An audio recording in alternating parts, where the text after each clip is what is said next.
All right, we're up to the last chapter of my autobiography, volume one of it. I'm planning on writing a second volume next year, as it'll have been 7 years since this tragedy happened in 2019, and a lot has happened in those 7 years. A lot more crazy and funny stuff, and the relationship did continue. It's just that my girlfriend migrated from the physical plane to the astral plane, so I have a dead girlfriend still there because I used all kinds of different mediums to talk to her. Um, okay, this should be just, we're going to work on the cover over the weekend and upload it probably by Sunday or Monday to Amazon. It should be available for purchase in hardcover next week, maybe Wednesday or Thursday. I'll try to keep the price down as low as I possibly can, but it is expensive to print a hardcover with full color images all throughout. Okay, chapter 16 is the first afterlife interview. Exactly 2 weeks later, we interviewed Mary on the other side. They were very difficult weeks to get through. I was crying all the time. I threatened suicide to my friends. I don't want to be here anymore, I typed. I want to be with Mary on the other side. They then sent the police out to check on me. My life now felt heavier than ever, like I was moving around underwater. I had begun an experiment in automatic writing to try and see if I could communicate with her. I closed my eyes and typed in a question on my laptop, then typed the first answer that came to me. I did this very rapidly in a quick succession of question-response, question-response. It seemed to be working. I was pretty sure I could hear her voice, though dimly, and the answers seemed to mirror her speech patterns, which were always laconic. She had never been a verbose person. I asked her where she had gotten the gun. I had assumed it must have been from a pawn shop, but the answer that came back to me was that she had gotten it from a friend. If she then said the same thing when Shruti and I interviewed her, then it would be proof that the automatic writing was really working, and that it was really her I was hearing, and not just my own imagination of what she would say. I asked her how much she paid for the gun, and she said about $400. Later, when I asked another medium the same question, she said exactly $365. Close enough for a correlation. When Shruti and I got her on the line, she was hesitant to come forward, which was very consistent with her character. She had always been evasive, shy, and withdrawn. She had always made me play Apollo chasing his Daphne. That's why I put her tree image on the previous page as a reference to the Daphne myth. It was her favorite game, and she loved it because she knew I would come after her sooner or later, so I knew right away that it was her. The first thing I told her was that I loved her. "You've been saying that a lot lately," she said. "You don't need Shruti to tell me that." Which was true. I had been saying that a lot lately. Shruti explained to me that she was hesitant to come forward because she knew that she had disappointed me, and she felt my sadness. She apologized for committing suicide, but she said it was the only way for her. She had lost all sense of purpose in her life, and her identity had remained uncertain.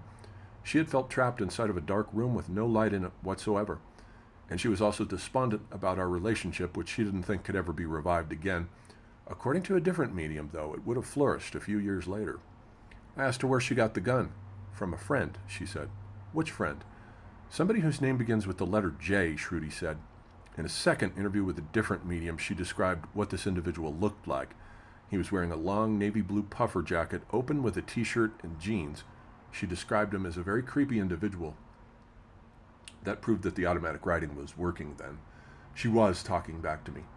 I asked her whether she could hear me when I wrote down questions to her and whether it was actually her talking back. "I'm trying," she said. "Sometimes it's you, sometimes it's me, sometimes both." I had been hearing songs on the radio that sounded like they might be messages from her. I had heard that the dead often communicate with their loved ones through songs, and so I asked her if she was using songs to talk to me. "You like the songs?" she said, and I laughed. "I thought that was you." Just what I suspected. I had walked into a laundromat a few days after her death and heard the Lionel Richie song "You Are" at just a moment when he sang, "You need to know I love you so, and I'd do it all again and again." She had re-territorialized Richie's lyrics to refer to reincarnation, and I knew right away that it was her. One morning I woke up, and as I was making breakfast, said out loud to Mary, "Hey Mary, did you ever see that movie Groundhog Day with Bill Murray? That's the movie where he keeps waking up and repeating the same shitty day over and over again." The next morning, I woke up and looked out the window. There was a very large brown groundhog making its way along the adobe wall just outside my casita. "Son of a bitch," I said. But there was an even funnier and weirder synchronicity than that. One morning I was getting drunk and listening to Paul McCartney's 1976 song, Silly Love Songs. Then I went out to my car to go and get some more beer, and I said to her out loud, "Hey Mary, I bet you can't make that song appear at some point during my day." It was an old song, and the radio station on my car that I normally listen to wouldn't have played it. So I went into the convenience store, and as I was standing in line holding my beer, I heard that motherfucking song on the store intercom. I am not making that up. You couldn't make shit like that up. So I asked her if it was true that we were cosmic twins, and she said, yep. I asked her how many times we had reincarnated together, and she said, more than you think, a lot. I then asked if it was the case that we always appeared in each other's incarnations, and she confirmed that we had. I asked if we had ever incarnated on other planets together. Shruti said, you both prefer Earth because it gives you more opportunities for difficult contracts. With another medium, I asked her if we had ever incarnated as a pair of animals, and she said yes. Then I asked her if she could tell me what our very first incarnation on the planet together had been like, but she said that she didn't yet have access to that information. Later on, when I asked that question to another medium, she told me that my first incarnation on the planet was as a beetle. What's funny about that is that I don't particularly like insects, but I've always liked beetles and never killed them when I saw them in my house. I also asked her whether we had ever incarnated as a father and a daughter before. She always used to call me Daddy. And she said no, but that we had incarnated as a sister and a brother. A later medium told me that we had been a brother and sister whose parents were entertained by making us have sex right in front of them. Has our relationship ever ended in suicide before? Yes. Me or her or both? You've both done it. She's done it five or six times, but you've done it only once or twice. Do we sometimes switch genders? Yes, but you both prefer it with her as the woman and you as the man. Later, a different medium told me that my most recent incarnation as a woman was a 17th century German naturalist named Maria Sibylla Merian. She was fascinated with insects and plants and wrote a book in 1705 entitled Metamorphosis Insectorum Surinamensium.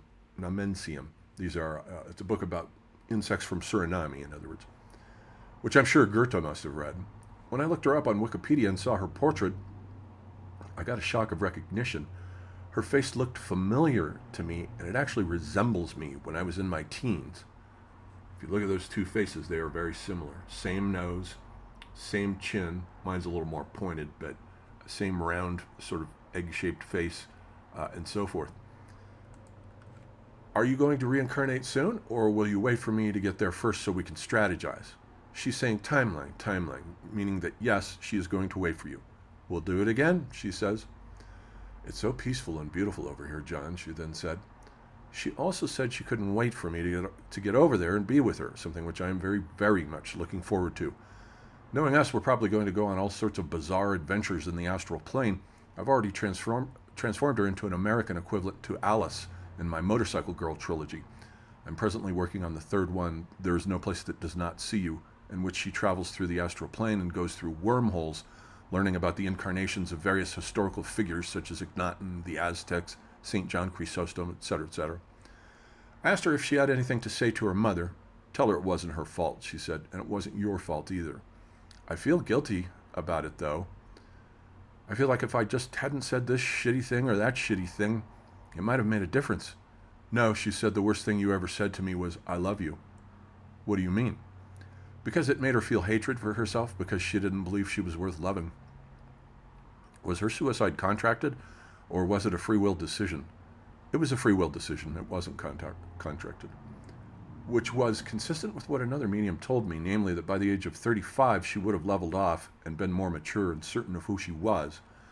I told her that I wished she hadn't done it and that she was still alive. You're not alone anymore, she said. I'm always right there with you now, John. I told her once more that I loved her and said goodbye. And she's right. I feel her here with me every day. I can hear her voice in my head making funny comments or saying reassuring things. She's inside of me now. I feel her there, curled up in my heart, a tiny, small, frail, pale girl that the world was too much for, living and breathing along with me. I love you, baby. I love you. This is a work that was done by the South African artist friend of mine named Mark Rautenbach back in 2020, and I named it Ursol because he's combined two images of us to create a single soul that we eventually split apart from. He gave some pictures of the process too. And here he is carving up the image and then weaving them, both of them together. It's beautiful. Really cool. Spent a lot of time sitting there doing that. I really appreciate that, Mark. Thank you. And then so I put the chronology of the life and career of Mary Church in the back of the book, just for those who are curious. And that's it. So the book is pretty much done. We just have to work on the cover and a table of contents and getting the page numbers correct and all that kind of stuff. So that's it. The Autobiography of John David Ebert, Volume 1. More to come.